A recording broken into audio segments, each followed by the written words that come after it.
વિપુલભાઈ પરમાર અને પીએસઆઈ સાહેબ વાડેર સાહેબ એ સાથે હતા.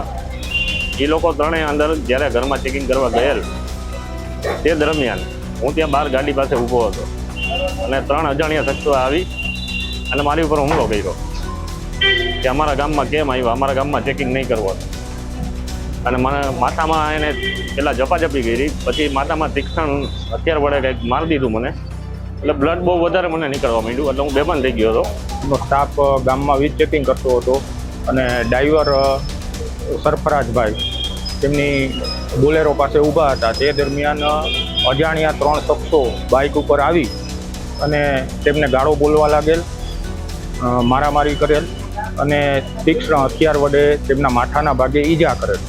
ત્યારબાદ ડ્રાઈવરે કોલ કરી બધા સ્ટાફને બોલાવેલ અને હાલમાં અમે સરકારી હોસ્પિટલ કેશોદમાં તેમની પ્રાથમિક સારવાર લીધેલ અને પોલીસ ફરિયાદ માટેની આગળની કાર્યવાહી હાથ ધરેલ છે. અમારી તમામ માહિતીથી અપડેટ રહેવા માટે જોડાયેલા રહો S9 ન્યૂઝ સાથે.